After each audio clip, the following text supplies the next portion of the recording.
Trail वाली शुरू कर दी थी हमने, बट टेस्टिंग थी, बाकी तो हो गया। तो मैं इसे स्वैगर में टेस्ट कर रहा हूँ, पोस्टमैन में आप खुद कर लेना, जैसे नेशनल पार्क को किया।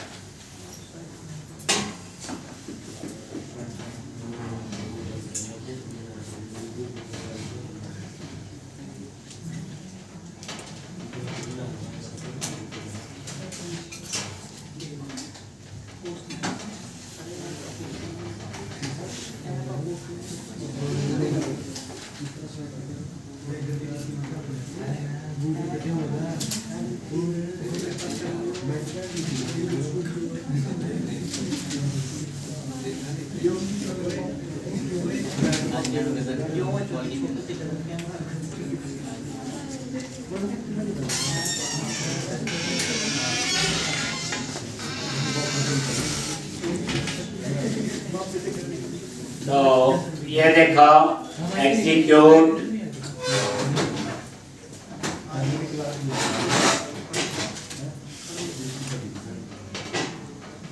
और ये आपका खाली एरे बन के आ रहा है, और ये इसका क्या है, क्यू है।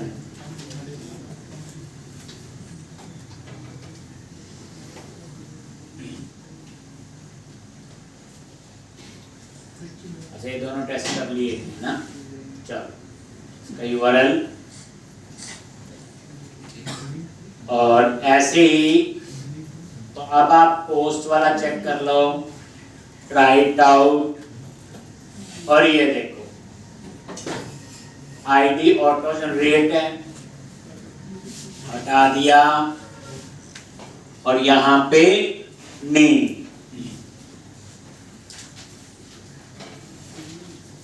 तो यहाँ पे नेशनल पार्क 99 ये दे दिया, सॉरी ये तो ट्रेल है ना, तो इसका नेम दिया ट्रेल 1, डिस्टेंस मान लो 20 किलोमीटर, एलिवेशन 1 दे दी, डिफिकल्टी भी 1, नेशनल पार्क आईडी 1 है ना हमारे पास, कौन की है देना पड़ेगा।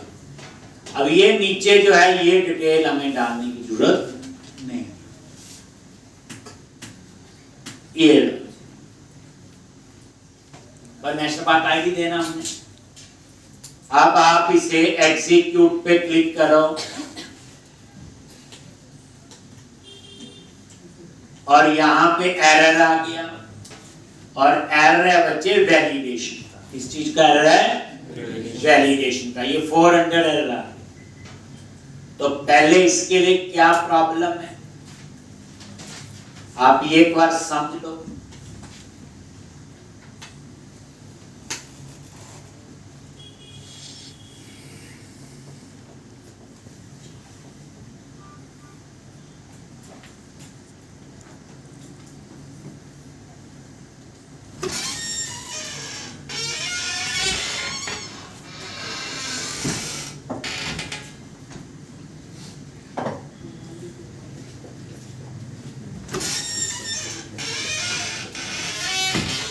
एक अब यहां पे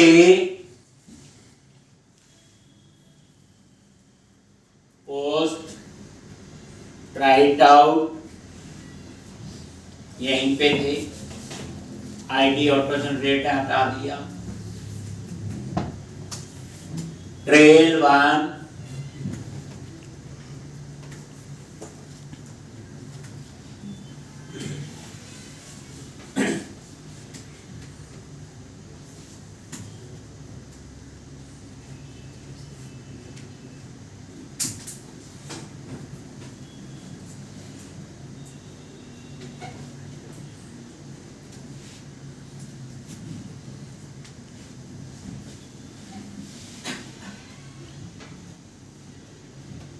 तो यहां पे ब्रेक पे नहीं गया ना, ऊपर अच्छा ब्रेक पर लगाने के बाद दोबारा बंद करना होता है। देखते हैं एरर तो पता क्या है, ये नल वाली एरर है, लेकिन लेकिन हमने तो सारा डेटा डाला है। फिर बताता हूँ क्या रीजन है, क्यों एरर आ रही। ये लो जी, ट्राई इट आउट।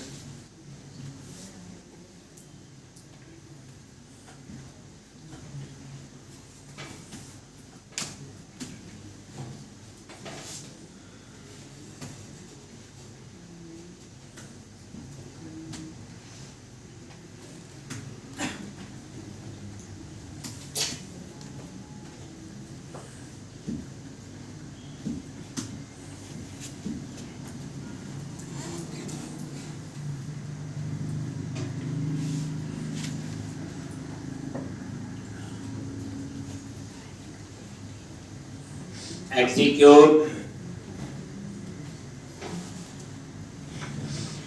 तो ही रिएक्शन पे क्यों नहीं आ रही?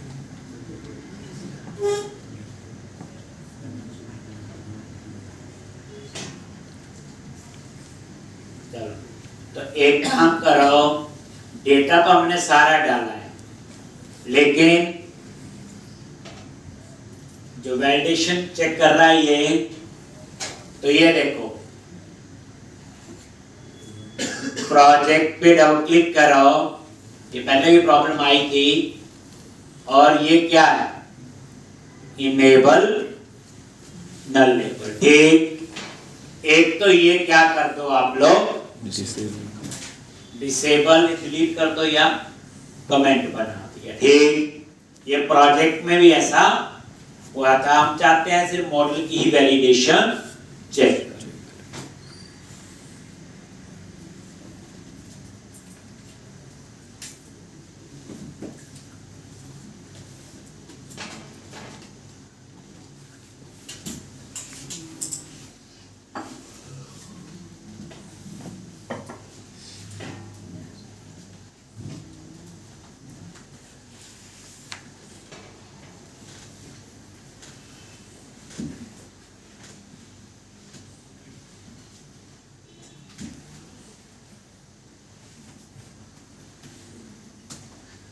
Trail 1, distance,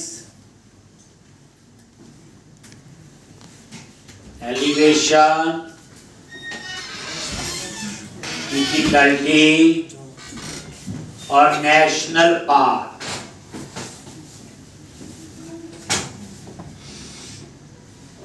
नेशनल पार्क देखो कौन कौन से हमारे पास, देखो चेक कर लेते हैं। एग्जीक्यूट, ID 1 है। तो अब यहाँ पे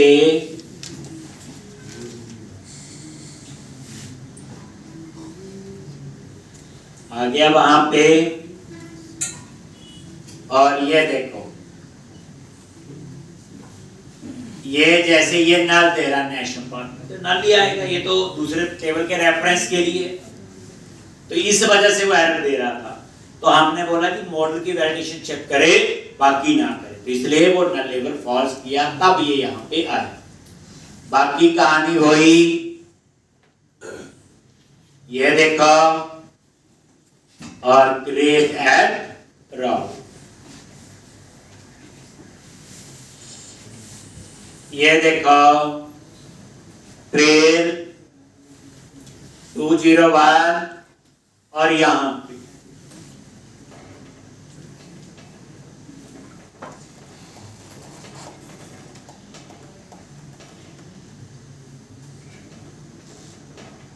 एक आईडी नेम इस तरह से, तो ये हो गया होगा सेव, तभी होगा बच्चे। ट्रेल 1, तो ये सेव हो गया। अब एक और ट्रेल कर लेते, चलो। ट्रेल 2, डिस्टेंस 10 किलोमीटर, और एलिवेशन 2, डिफिकल्टी भी 2, और नेशनल पार्क आईडी वही रहने। F10,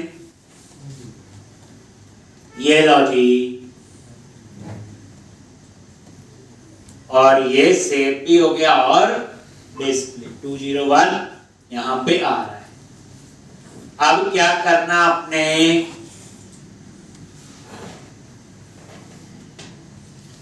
अपडेट, ये पुट है, ट्राई इट आउट। आईडी दे दिया 1 और ये है ट्रेल, क्या नाम है इसका, ट्रेल 1, साथ में लिख दिया अपडेट, डिस्टेंस,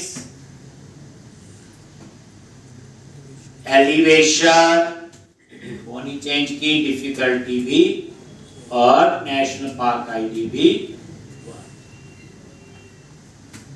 लो जी, हम टेस्ट ही कर रहे हैं और क्या ये। लो जी एग्जीक्यूट, देखो 204 आ गया, नो कंटेंट। 204 किसका है, नो कंटेंट। अब लास्ट आपका क्या है, बोलो, डिलीट। ये देखो गेट ए फाइंड वाला है, राइट आउट, आईडी 1 और एग्जीक्यूट।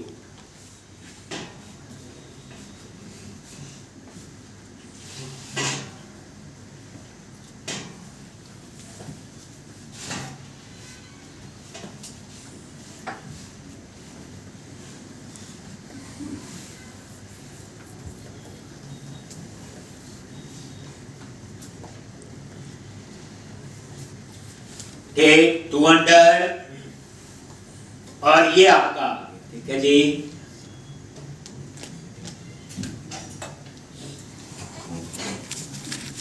तो ठीक है, अब अंडरस्टूड है लास्ट क्या आपका, फिर डिलीट, उसमें तो आईडी पास करो और ये डिलीट कर, ठीक है जी। तो इस तरह से हमारा ये बैकएंड जो है वो तैयार हो गया, मतलब एपीआई बना ली और हमने टेस्ट कर। अब इन एपीआई को हम क्या करेंगे, कंज्यूम। अब कई बार क्या होगा, एपीआई मैंने बनाई, यूज आप कर रहे हो, आपने बनाई, यूज मैं कर रहा हूं। तो एपीआई बनानी तो आपको आ गई, ये देखो पूरी क्या क्या कंसेप्ट है। अब अगला आपका कंसेप्ट है इस एपीआई को यूज कैसे करना है। तो उसके लिए आप क्या करो, एक और प्रोजेक्ट बनाएंगे। अब हम दूसरा पार्ट सीख रहे हैं, बनानी आ गई, टेस्ट करनी आ गई, हो गया।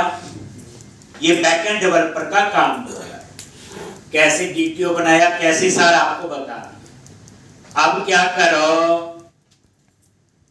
एक नया प्रोजेक्ट बनाएंगे। तो आप यहीं पे ऐड करो, ऐड न्यू प्रोजेक्ट।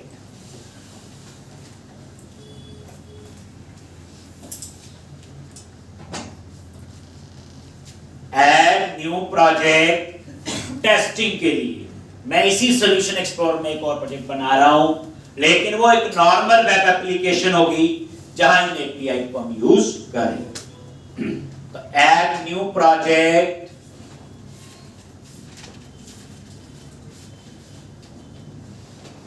और ASP.NET Core Web App Model View Controller,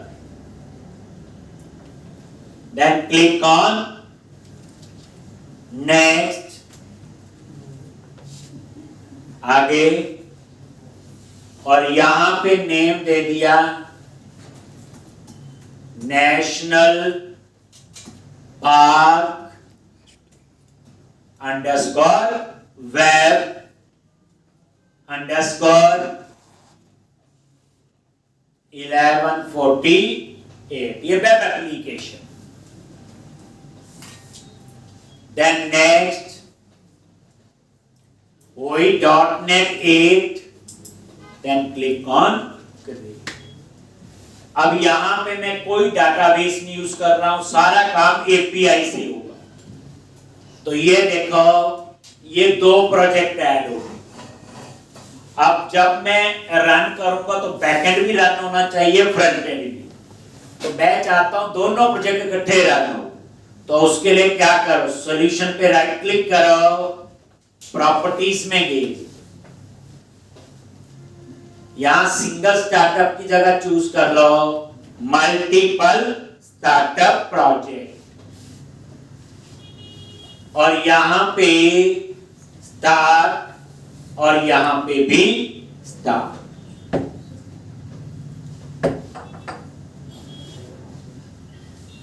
apply yes, इसका मतलब जब रन होगा दोनों प्रोजेक्ट रन होंगे, वेब एप्लीकेशन भी और एपीआई।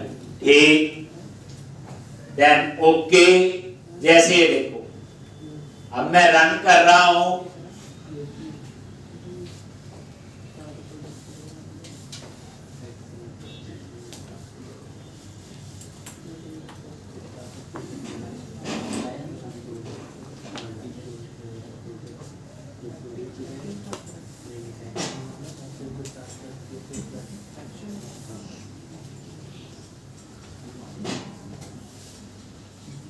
ठीक। अब यहां पे ये देखो,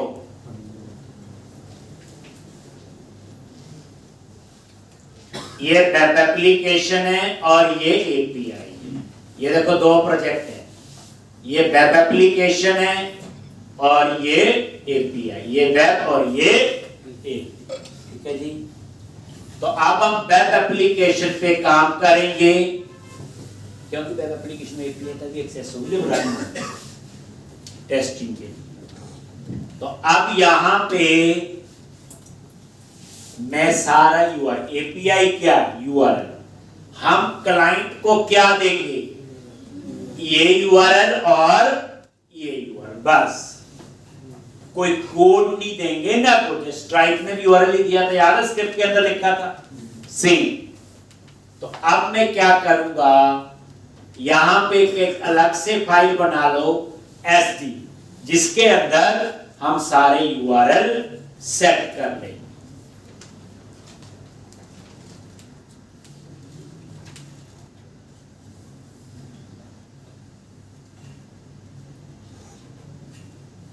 ठीक, तो वेब एप्लीकेशन पे, वेब पे काम कर रहे हैं, राइट क्लिक किया, add class SD,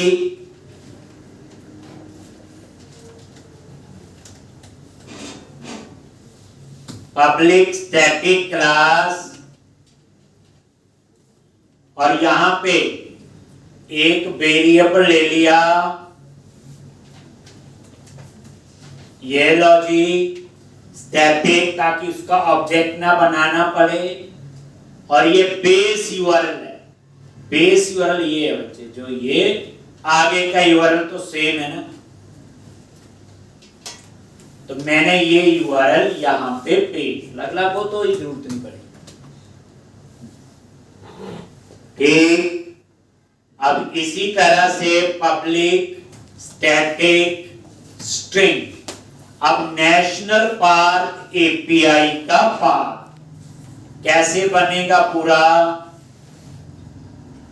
national park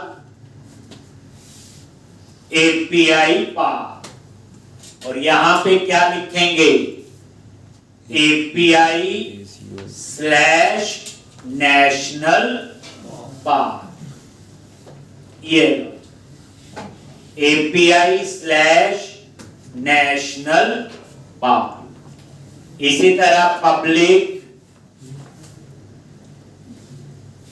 static string,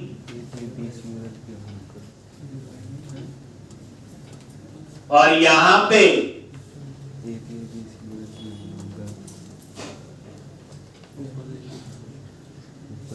उसके बाद भी आएगा।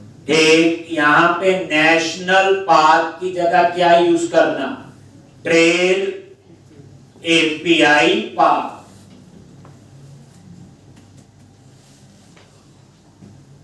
Is equal to API slash trail. लो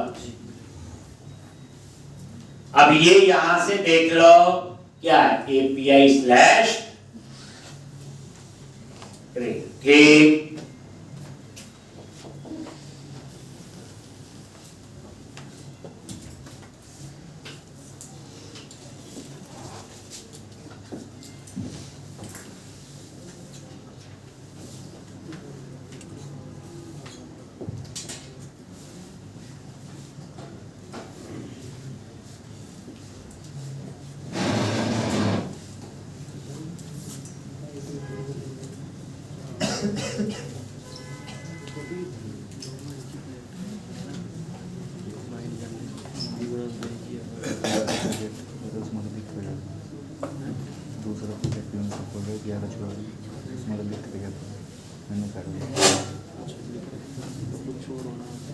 कुछ और नहीं, बस प्लस में करके देंगे। किसी और का होना है वो तीसरी का होना है, तीसरी उसका बस है। अब यहां पे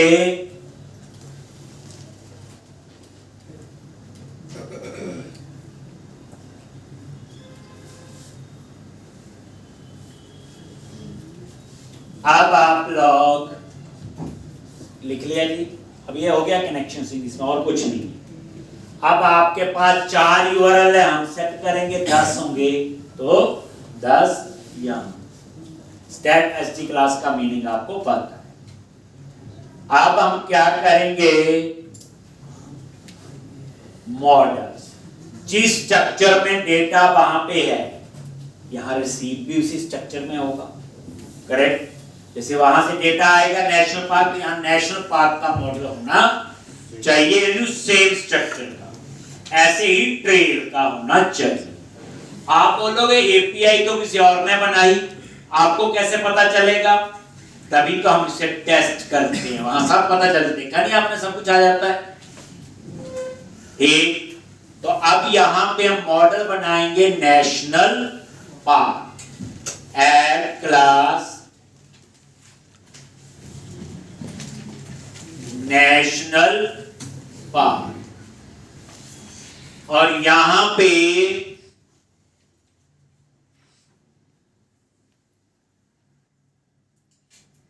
और उस मॉडल में वही मेंबर होंगे जो हमारे एपीआई में होंगे, वही होंगे। यानी आप रूल याद रखो कि जैसे एपीआई से डाटा आ रहा है तो उसको रिसीव करने के लिए भी ऐसा स्ट्रक्चर चाहिए जहां हमने स्टोर करना है। तो नेशनल पार्क मॉडल बनेंगे।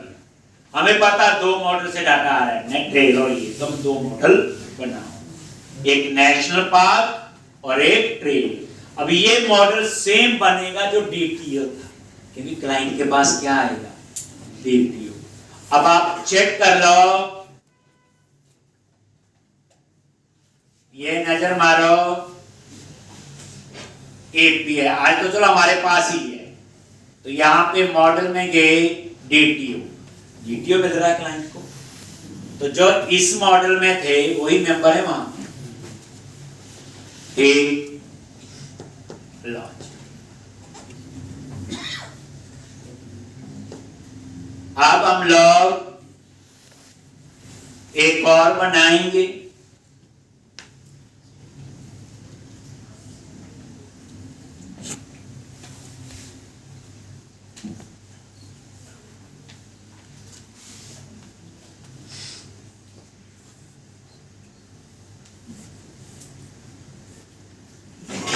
एक। अब यहां पे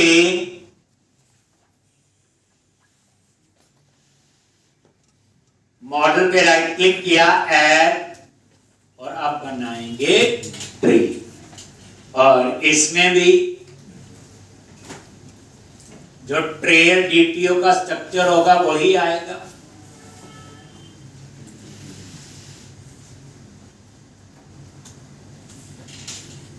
ये लो जी,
फिर ट्रेल, और ये देखो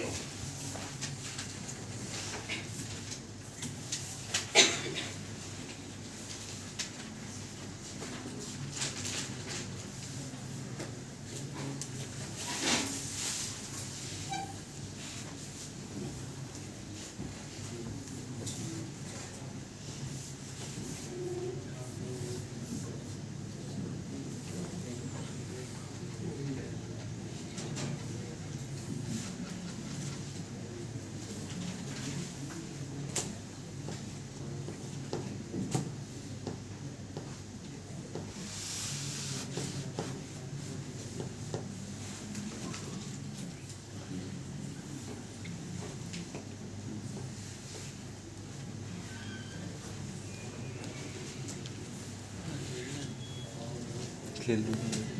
खेल लेंगे हम 3-4 मैच मिलते हैं, 5-7 मैच में खेल लेंगे। मैं बोल दूँ एक। अब यहाँ पे trail ID, name, distance, elevation, ये सारा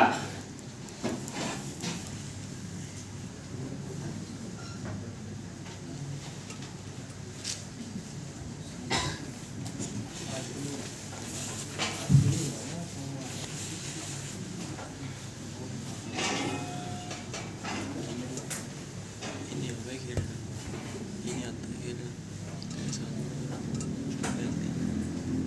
तगड़ा। 2 दिन से आगे में नहीं आया।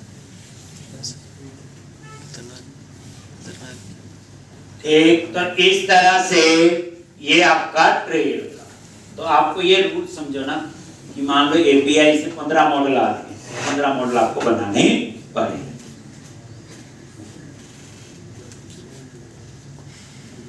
जो असाइनमेंट दी है ना बच्चे, वो करो, समझ के करो। अगर वो नहीं हो पा रही तो इसका मतलब बहुत ज्यादा प्रैक्टिस चाहिए, हम जॉब नहीं कर सकते। कोई गलती से रख लेगा तो महीने के अंदर ही भेज दे। तो आप ये चीज माइंड में रखो, ये करो, समझ आएगी। हाँ पूरा टाइम है यहाँ, तो मैं जो असाइनमेंट देता हूँ टाइम देते हैं, आप उसके बाद भी नहीं हो, जॉब में कैसे करेंगे इसकी क्या गारंटी है कि वहां पे हम लोग कर पाएंगे। और इसके बिना इंटरव्यू दोगे तो भी कोई खास बेनिफिट नहीं होगा। रोज 10-12 घंटे लगाओ, तब जाके ये असाइनमेंट होने वाली है। नहीं तो कुछ नहीं होगा। लास्ट में बच्चे सर्टिफिकेट मिल जाएगा एक हमारा, और एक आपके पहले की डिग्री जो पढ़े होंगे 2 और मिल जाएंगे, और हम घर वापस चले जाएंगे। एक जो मैंने जितने बच्चे देखे हैं जी, जो प्रैक्टिस करते हैं, असाइनमेंट्स करते हैं, दिखाते हैं, एक उनकी तो प्लेसमेंट हो जाती है, उनको ज़्यादा इंटरव्यू की इतनी प्रॉब्लम नहीं। जो ये काम नहीं करते उनको तो प्रॉब्लम आएगी और आती है। अब यहाँ पे ये 2 मॉडल हो गए, ठीक है जी। अब हम बनाएंगे जेनरिक रिपोजिटरी। अब दोबारा इसमें मैं जेनरिक से कोई रिपोजिटरी और आई रिपोजिटरी, बट इस जेनरिक रिपोजिटरी का मीनिंग ये है एपीआई को कॉल करना। बस जो हमने बनाई है जेनरिक रिपोजिटरी जो पिछले प्रोजेक्ट में, एक वो जेनरिक है डेटाबेस हैंडलिंग के। मॉडल बताओ, बाकी तो सेम चलता है। एक जेनरिक रिपोजिटरी बनाई थी स्टोर प्रोसीजर की, याद होगा प्रोजेक्ट में करवाई हुई है। यानी जेनरिक का मतलब होता है वो किसी भी प्रोजेक्ट के साथ जो हमने प्रोजेक्ट जितना बड़ी टेबल हो 10, 100, 20, 100, 1000 चलेगी। स्टोर प्रोसीजर वाली रिपोजिटरी बनवाई थी, वो चाहे 10 स्टोर पे जाए चाहे लाखों में तब भी चलेगा। अब जो मैं बनवाने जा रहा हूं जेनरिक रिपोजिटरी, इसका काम है एपीआई को कॉल करना। अब एपीआई 2 हो, 200 हो, चाहे 1000 यूआरएल हो, सबके लिए चले। दूसरी बात, एपीआई जिस मर्जी लैंग्वेज में बने सबके साथ चले। तो हम यहाँ पे देंगे क्या, यहाँ यूआरएल दिया ना, कहीं लिखा थोड़ी .NET की है, बताओ। ये जावा का भी हो सकता है यूआरएल ऐसा, पाइथन का भी हो सकता है, पीएचपी में भी हो सकता है, नोड का भी हो सकता है। तो इसलिए एक तो अब हम लोग जेनरिक रिपोजिटरी बनाएंगे। तो प्रोजेक्ट पे राइट क्लिक किया, ऐड न्यू फोल्डर, और यहां पे रिपोजिटरी,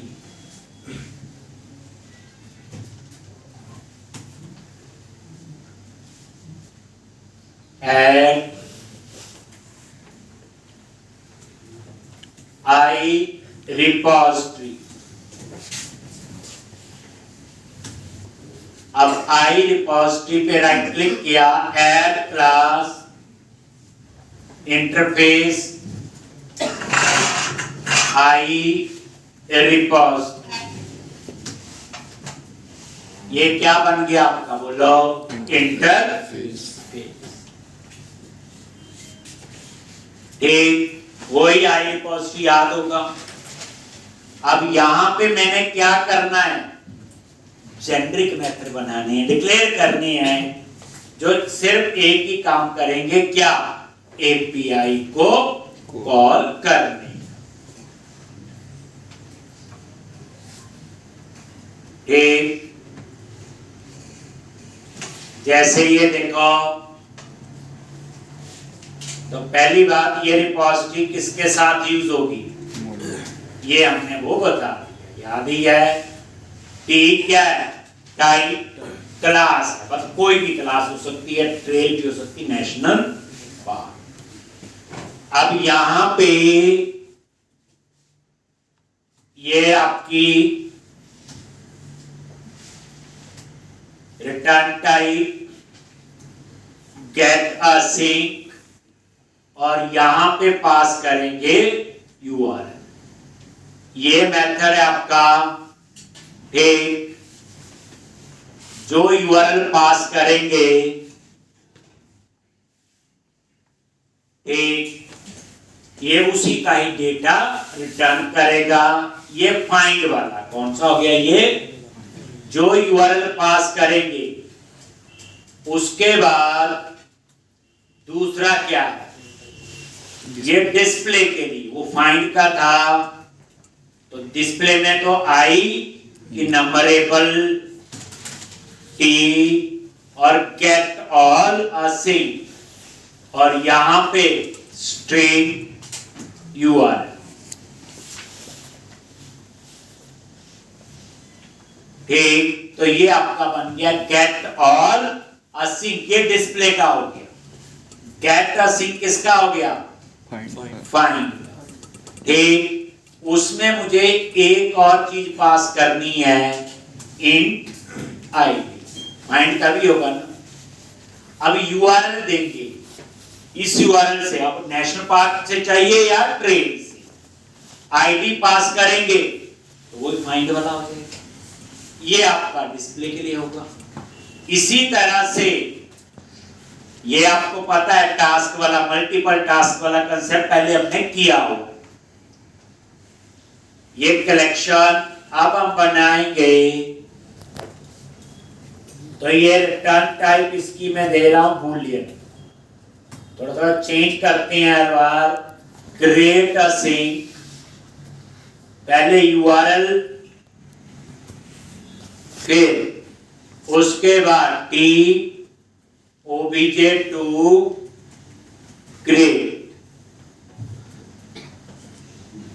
और यहां पे अपडेट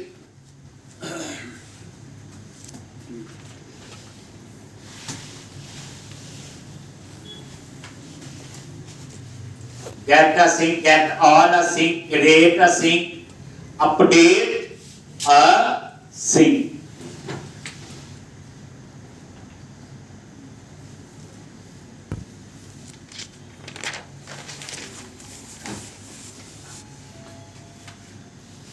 एक ये बूलियन टाइप है, इसके रिटर्न टाइप बूल।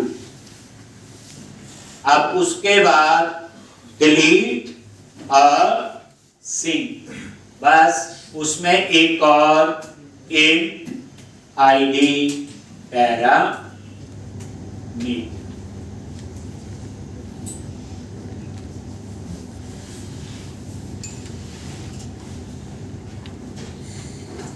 लेकिन कहां सेव अपडेट डिलीट होगा ये नहीं बताएगा। जो टी पास करेंगे, अब टी जो होगा तभी तो क्या है, ये जेनरिक रिपोजिटरी। अब हम बनाएंगे रिपोजिटरी डॉट cs। अब इसके अंदर कोई डाटाबेस कनेक्टिविटी कुछ नहीं है, डेटा तो एपीआई से आएगा, तो इसलिए यहां यूआरएल पास किए सब। तो ये जेनरिक रिपोजिटरी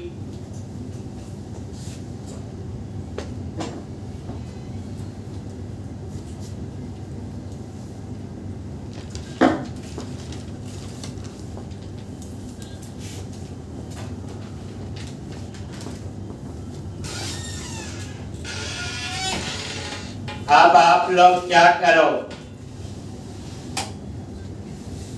रिपोजिटरी पे राइट क्लिक किया, ऐड क्लास,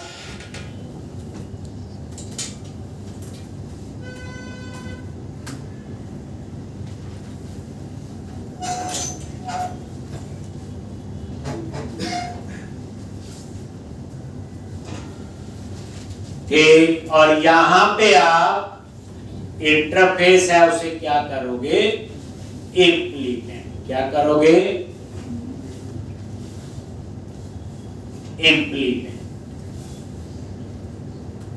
तो जैसे वही टी और यहां पे आई रिपोजिटरी और वही से,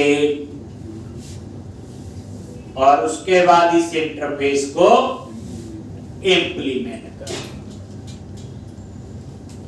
बस अब यहां डाटाबेस नहीं, अब हमें सीखना है एपीआई को कॉल करने के लिए क्या चाहिए। तो आई एचटीटीपी क्लाइंट फैक्ट्री, ये इंटरफेस यूज होगा, और ये इसके कंस्ट्रक्टर में आ गई, और आई एचटीटीपी क्लाइंट फैक्ट्री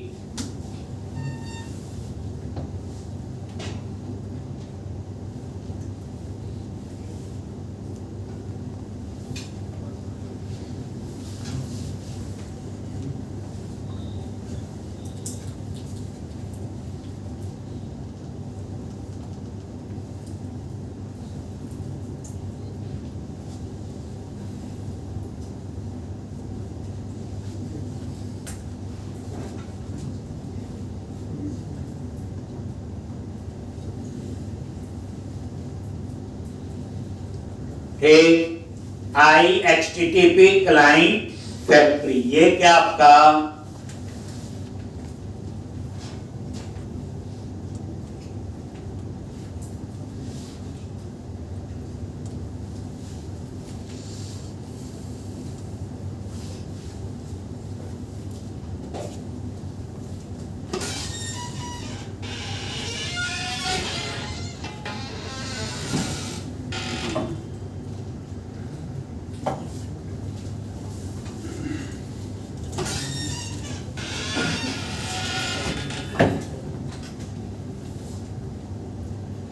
कोई पूछे ASP.NET कोर में एपीआई को कॉल करना है तो क्या यूज करोगे, IHTTP क्लाइंट फैक्ट्री, ये इंटरफेस है, तरीका वही है, इंटरफेस, और नीचे ये DI डिपेंडेंसी इंजेक्शन जिसे आप कह रहे हैं।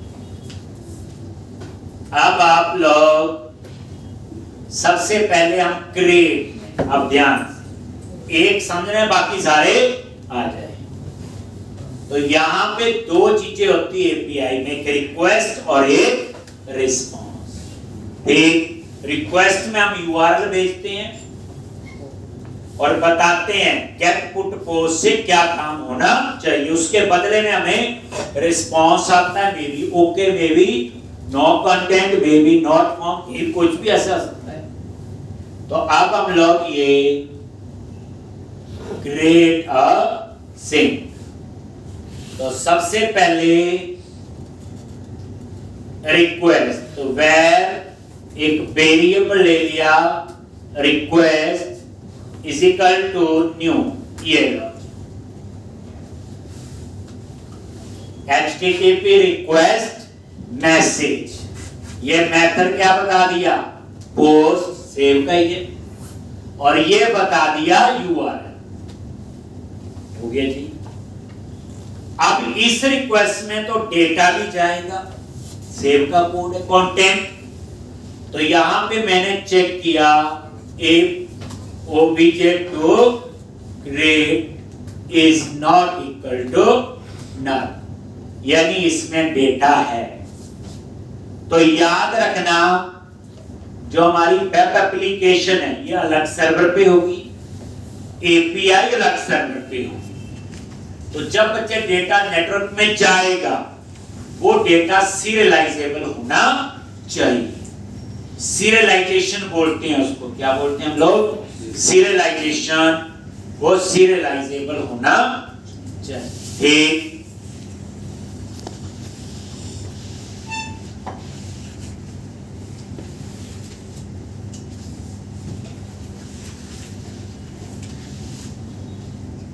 ठीक, तो यहां पे HTTP रिक्वेस्ट मैसेज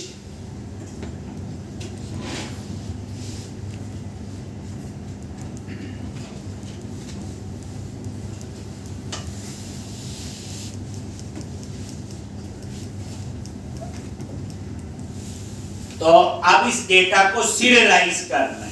जैसे ये देखो ना, एक किस्म से क्लास का ऑब्जेक्ट है, ये ऐसे नहीं जाएगा। इसे सीरियलाइज करेंगे तो ये आपका जाएगा, कहां जाएगा, जहां मेरी एपीआई होगी, जो यूआरएल।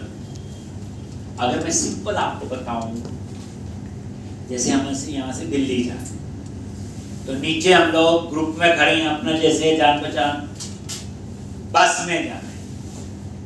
लेकिन जब आप बस में बैठोगे तो हम प्रॉपर सीट पे बैठना पड़ेगा। तो क्या हो गया, सीरियलाइजेबल। फिर जब दिल्ली उतरोगे बस से, फिर वो डीसीरियलाइज हो जाओगे, अपने अपने ग्रुप अलग अलग हो जाएंगे। तो जब नेटवर्क में डेटा जाता है बच्चे, वो कैसे होता है बच्चे, सीरियलाइज। अब कोई भी वैसे एपीआई काम क्या, डेटा ट्रांसफर ही, डेटा का खेल है। अब आपको देखो, अगर एक ट्रक में भी सामान रख रहे हैं तो बड़े सिस्टम से रखना पड़ता है ना, ये इसका, ये ऐसे ही ऐसे है, वो सीरियलाइजेबल है। डीसीरियलाइज क्या होगा, जिस पोजीशन पे पहुंचा उसको डिलीवर किया, उसने पैकिंग खोली, अपना रख लिया। इसलिए एपीआई का कभी जीयूआई नहीं होता, ग्राफिकल यूजर इंटरफेस नहीं। तो इसलिए इस डेटा को क्या करना पड़ेगा मुझे, सीरियलाइजेबल। कैसे,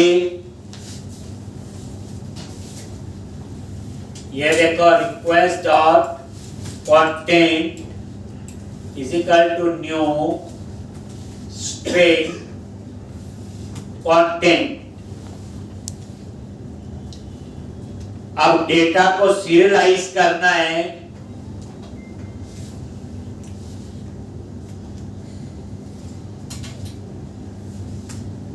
ठीक, तो इसका कैसे करोगे, एक JSON कन्वर्ट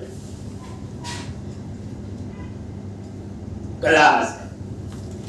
ये नहीं आ रहा है तो इसका मेरे को लगता है पैकेज इंस्टॉल करना पड़ेगा।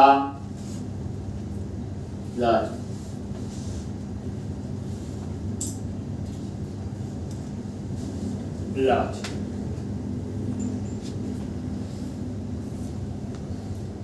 और ये पैकेज चेक कर लो, इंस्टॉल हो गया होगा। वेब एप्लीकेशन में ही है, डबल क्लिक किया, ये देखो हो गया। एक newtonsoft.js आ गया। अब यहां पे डॉट सीरियलाइज ऑब्जेक्ट, किसको सीरियलाइज करना है, obj2create। obj2create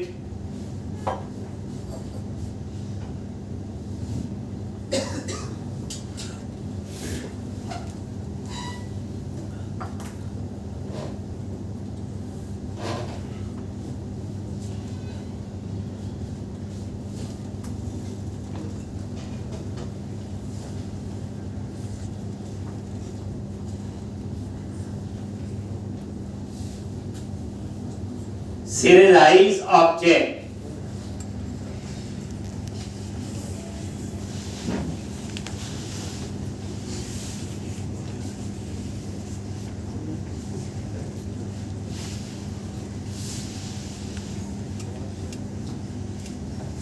ऑब्जेक्ट को क्या किया?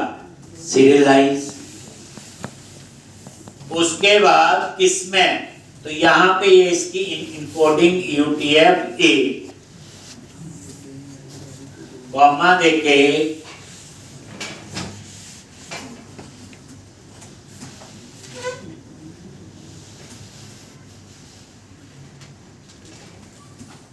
इनकोडिंग डॉट UTF-8 फॉर्मेट है उस चीज का, और ये किसमें करना है? Application slash JS।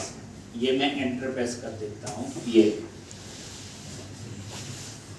तो ये जो रिक्वेस्ट बनी, इसमें मैंने obj2create को सीरियलाइज करके कंटेंट में डाला। अगर मैं सीरियलाइज नहीं करता तो नेटवर्क में डेटा जा ही नहीं। डेटा जाएगा किस केस में? सेव में और अपडेट में। गेट में तो आएगा ही। तो जब डेटा भेजना है तो क्या करना पड़ेगा आपको? सीरियलाइज। उसके बाद अब हम बनाएंगे client is equal to dot create client. अब ये क्लाइंट बने, अभी डाटा गया नहीं। ये तो एक रिक्वेस्ट बना के हमने रख। ये क्रिएट क्लाइंट से क्या बना? क्लाइंट जिसको डेटा चाहिए। उसके बाद HTTP रिस्पॉन्स, ये लो जी, डॉट उस टाइप का वेरिएबल ले लिया, और यहां पे ऐसे भी लिख सकते हो, इसके आगे अवेट, तो HTTP रिस्पॉन्स, और यहां पे अब ये आपकी रिक्वेस्ट जाएगी। क्या जाएगी? सेंड अ सिंक से। उसके बदले में यहां पे क्या आएगा? रिस्पॉन्स। अब हम चेक करेंगे तो इसमें क्रिएटेड है 201 में, याद है? तो यहां पे फिर हम लोग वो चेक करेंगे response if HTTP response dot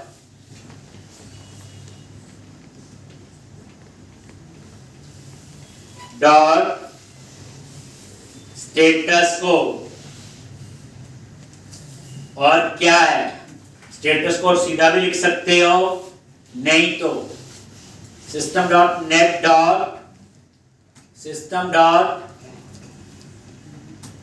dot, और यहां पे क्या था हमारा? क्रिएटेड।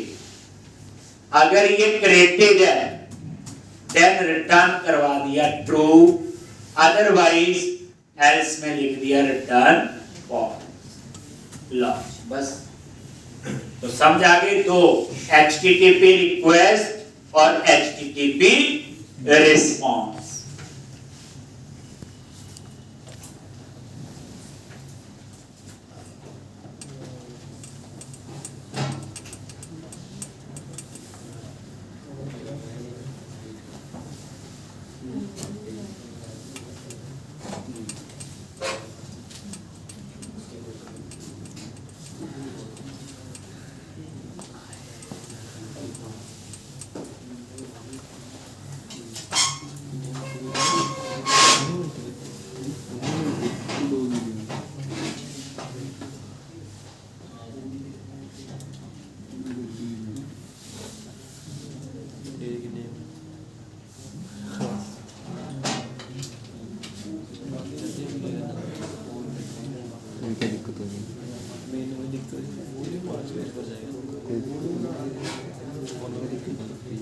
तेरे को दिखता है, मेरे को दिखता है।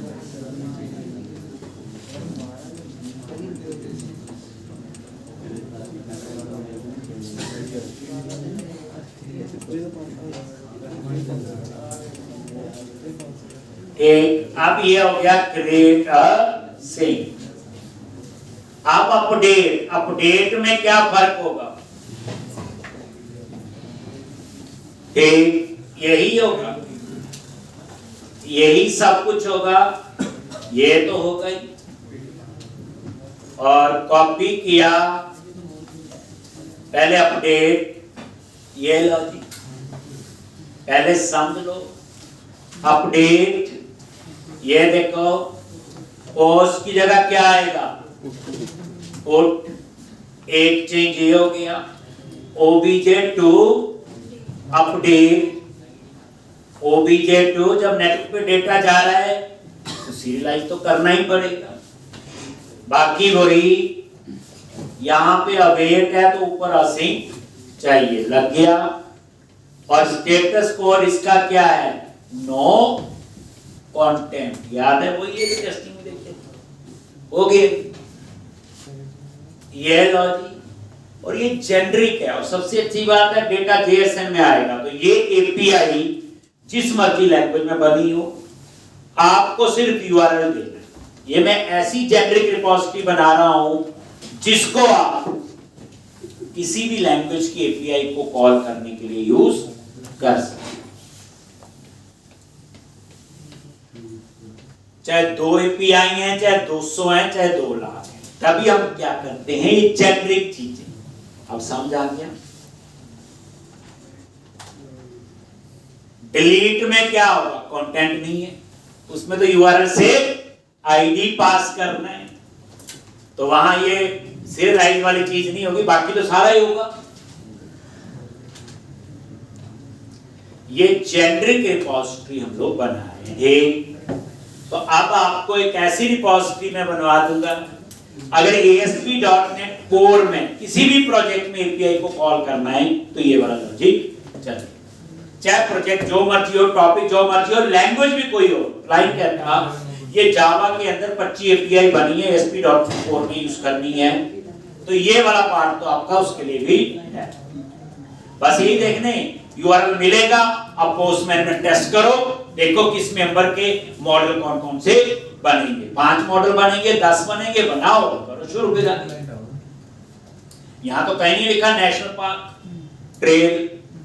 ये फायदा होता है जो पहले हमने प्रोजेक्ट पे काम किया हुआ। ठीक, तो इतना कर लोगे तो कल इसमें करेंगे आगे। तो इस वीक का टारगेट है ये वाला हम सारा कंप्लीट